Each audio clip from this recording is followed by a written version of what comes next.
তুমি ছাড়া পুরোটা জীবনই থাকতো অগোছালো। তুমি হলে আমার জীবনে ভগবানের শ্রেষ্ঠ উপহার। তুমি আছো বলেই আমি এতটা সুখী। তুমি আছো বলেই সকালটা আমার ভীষণ সুন্দর। তুমি আছো বলেই জীবনটা ভীষণ রঙিন। আমি জানি না তুমি আমার কোন পুণ্যের ফল, ভগবান আমাকে কোন পুণ্যের জন্য তোমাকে আমার জীবনে পাঠিয়েছে। ভালোবাসার মানে যে এতটা গভীর হতে পারে তোমাকে পেয়ে কিন্তু বুঝেছি। আজ কিন্তু আমি তোমার জন্যই পূর্ণতা পেয়েছি। এভাবেই আমাদের পাশে থেকো, এভাবেই আমাদের সাথে থেকো, আর ঠিক এভাবেই আমাদের আগলে রেখো, ঠিক যেমনটা তুমি রেখে আসছো। কেমন আছো সবাই? আশা করছি ভীষণ ভালো আছো। আর কাহিনীগুলির নতুন একটা ভিডিওতে তোমাদের অনেক অনেক স্বাগত। রবিবারের সকালটা যেন একটু অন্যরকমভাবেই শুরু হয়, বেশ একটা ছুটির আমেজ থাকে। আর ওই যে দেখতে পাচ্ছ শিউলি ফুলের গাছটা, এটাতে কিন্তু 12 মাস শিউলি ফুল ফোটে। আর সকালবেলায় কিন্তু প্রচুর ফুল রাস্তায় পড়ে থাকে। আমি তো অগাস্টের শেষের দিকে ব্যাঙ্গালোরে এসেছি, তখন কিন্তু এই গাছে শিউলি ফুল দেখে আমার একটু অবাকই লেগেছিল। আবার অন্যদিকে পুজো আসছে ফিল হচ্ছিল, সেটাও কিন্তু ভালোই লাগছিল। তো চলো তোমাদের সাথে গল্প করতে করতে এবার একটু রান্না করে নেব। কিছুদিন আগে বাজারে গিয়েছিলাম যখন, বেশ কয়েকটা মূলো নিয়ে এসেছিলাম। ভাবছিলাম মূলোটা দিয়ে কি করা যায়। সব সময় তো মাছের ঝোল বা তরকারিতে মূলো দিয়ে খাই বা ডালে মূলো দিয়ে খাই, তো আজকে একটু অন্যরকমভাবে মূলোটা করব। তো চলো আমার সঙ্গে থেকো আর দেখতে থাকো। আশা করছি আজকের ব্লগটাও তোমাদের ভীষণ ভালো লাগবে। তো দেখো, কড়াইতে প্রথমে আমি 2-3 চামচের মতো সর্ষের তেল দিয়ে তার মধ্যে একটা শুকনো কাঁচা লঙ্কা দুভাগ করে দিয়ে দিয়েছি, তার মধ্যে 1 চামচ কালো জিরে দিয়ে দিয়েছি। সেটা ভালো করে গরম হয়ে গেলে এর মধ্যে দিয়ে দেব আগে থেকে কেটে রাখা মূলোটা আমি খুব ভালো করে ধুয়ে খোসা ছাড়িয়ে গ্রেট করে রেখেছিলাম। তো এবারে মূলোটাকে ভালো করে চিপে নিয়ে ওর জলটা ঝরিয়ে এর মধ্যে আমি দিয়ে দিলাম। তারপর তার মধ্যে দিয়ে দেব স্বাদ মতো নুন, দিয়ে দেব পরিমাণ মতো অল্প একটুখানি হলুদ গুঁড়ো। তাতে কিন্তু এটার রঙটাও বেশ ভালো আসবে।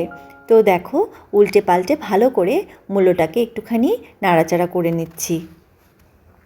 আমি আজকে রেসিপিটার জন্য সাদা মূলো ইউজ করেছি, চাইলে তোমরা লাল মূলোও ইউজ করতে পারো। তো দেখো, মূলোটা এরকম করে ভাজতে ভাজতে কতটা জল বেরিয়ে এসছে। এই শীতকালে কিন্তু তরকারি বা ডালে মূলো দিয়ে খেতে ভীষণ ভালো লাগে। আর বিশেষ করে আমার হাজব্যান্ড মূলো খেতে খুব ভালোবাসে, সে সেদ্ধই হোক বা তরকারিতেই হোক, যেটাই হোক খুব ভালোবাসে। তো মূলোটা দেখো একটুখানি জলটা শুকিয়ে এসছে। এবারে আমি আগে থেকে গ্রেট করে রাখা আলু এর মধ্যে অ্যাড করে দেব। আলুটা একদম ঝিরিঝিরি করে আমি গ্রেট করে রেখেছি। তো দেখো, মূলোর জলটা অনেকটা কিন্তু কমে এসছে। এইবারে আমি এর মধ্যে অ্যাড করে দেব আগে থেকে ভালো করে ধুয়ে কেটে রাখা আলুটাকেও কিন্তু আমি এরকমভাবেই গ্রেট করে নিয়েছিলাম মূলোর মতোই। তো এবারে এর মধ্যে আলুটাও দিয়ে দিচ্ছি।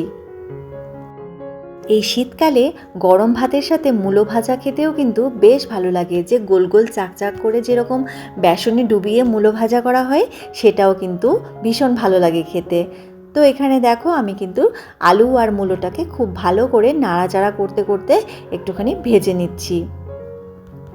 আর এই রকম পাতলা পাতলা করে গ্রেট করে করলে কিন্তু রান্নাটা হতেও সময় অনেক কম লাগে।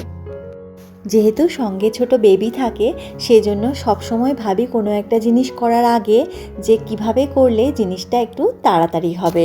তো ওইদিকে দেখো, মূলো আর আলুটা তো ওইদিকে সেদ্ধ হচ্ছে, ভাজা হচ্ছে, আর এইদিকে আমার মেয়েকে দাঁড় করিয়ে দিয়েছি, ও রান্নাবাটি খেলছে। আমি যখন রান্না করি প্রায় সময় ও আমার সাথে রান্না করতে চায়। ও নিজের রান্নাবাটির সেট নিয়ে আসে আর আমার সাথে দাঁড়িয়ে রান্না করে, তার জন্য আমাকে একটু স্পেস ওকে দিয়ে দিতে হয়। পেঁয়াজের ডাল, এই যে দেখো আমাদের পেঁয়াজের ডাল, এই যে দেখো আরো কি সব রান্না হয়েছে। ভোগ, এগুলো ভোগ। আচ্ছা, আর এটা জল, এগুলো একটা পেঁয়াজের কারি, আর এটা একটা ঝোলের মতন একটা বানিয়েছি। আচ্ছা আচ্ছা আচ্ছা, বানাও তাহলে আমিও খাবো। ওকে, হ্যাঁ, এই সারটা বাবা, এটা বাবার, এটা তোমার, এটা আমার। দেখলে তো 3 বছরের মেয়ে আমার রান্নাবান্নায় কতটা পটু হয়ে গেছে। এভাবেই ও আমার পাশে দাঁড়িয়ে খেলে আর সেই ফাঁকে আমি আমার রান্নাবান্নার কাজ কমপ্লিট করি। ওইদিকে মূলোটা ভাজা হচ্ছে আর ভাবলাম আজকে একটুখানি ফেস প্যাক লাগাবো। তার জন্য মুলতানি মিট্টি ছিলই ঘরে, তো সেটা দিয়েই আজকে ফেস প্যাকটা বানাবো। মেয়ে হওয়ার পর থেকে কিন্তু পার্লারে যাওয়া মোটামুটি বন্ধই বলা চলে। আর বাড়িতেও যে রোজ স্কিন কেয়ার করতে পারি সেটাও কিন্তু সময় হয়ে ওঠে না। বয়সের কাঁটা তো আর থেমে থাকে না, সেই জন্য সুন্দর হওয়ার জন্য এখন আর নয়, জাস্ট স্কিনটাকে ভালো রাখার জন্য মাঝে মাঝে একটুখানি স্কিন কেয়ার করা দরকার। তার জন্যই দেখো এই প্যাকটা আমি তৈরি করছি। আমি এখানে মুলতানি মিট্টি নিয়ে নিয়েছি 1 চামচের মতো, সঙ্গে দিয়ে দিয়েছি 1 চামচ হোমমেড ফেস পাউডার, যেটার মধ্যে আমি ইউজ করেছিলাম ওটস, তার সাথে দিয়েছিলাম মসুর ডাল আর সঙ্গে হলুদ গুঁড়ো দিয়ে ভালো করে একটা পাউডার তৈরি করে ওটা স্টোর করে রেখেছি। ওটা মাঝে মাঝে দই দিয়ে অথবা যে কোনো ফ্রুট জুস দিয়ে সেটা মুখে লাগিয়ে নিই একটু সময় পেলেই। আর দেখো এটার মধ্যে একটুখানি হানি আর 1 চামচের মতো দই দিয়ে ভালো করে একটা পেস্ট তৈরি করে নিচ্ছি। এই দই কিন্তু আমাদের স্কিনের জন্য ভীষণ ভালো। অনেক সময় আমাদের মুখে ট্যান পড়ে, সেটা হয় রোদে গেলে অথবা রান্না করার সময়ও যে ধোঁয়াটা আমাদের মুখে আসে সেটা থেকে কিন্তু আমাদের মুখে ছোপ, দাগ এরকম বা ট্যান এগুলো কিন্তু পড়ে থাকে। সেই সব ক্ষেত্রে কিন্তু এই দই বা হানি খুব ভালো কাজ দেয়। ভালো করে স্কিনটাকে একবার ধুয়ে নিলাম, ধুয়ে হালকা ট্যাপ করে মুখটাকে মুছে নিয়েছি। তারপরে এই যে ফেস প্যাকটা আমি তৈরি করেছি সেটাকে লাগিয়ে রাখছি। চোখের চারপাশটা ছেড়ে গোটা মুখেই কিন্তু আমি এই প্যাকটা লাগিয়ে নেব। ন্যাচারাল সব কিছুই কিন্তু আমাদের স্কিনের জন্য, আমাদের হেলথের জন্য বা চুলের জন্য সব কিছুর জন্যই ভীষণ ভালো, কিন্তু আমরা করতে পারি না সব সময়। একটাই কারণ, সময়ের বড্ড অভাব। সময়ের অভাবে পার্লার যেহেতু যাওয়া হয় না, মাঝে মাঝে এগুলো করলেও কিন্তু মনটা অনেকটা ফ্রেশ থাকে, ভালো লাগে। তো দেখো আমার মাখা হয়ে গেছে, ভুতু আমি সেজে নিয়েছি।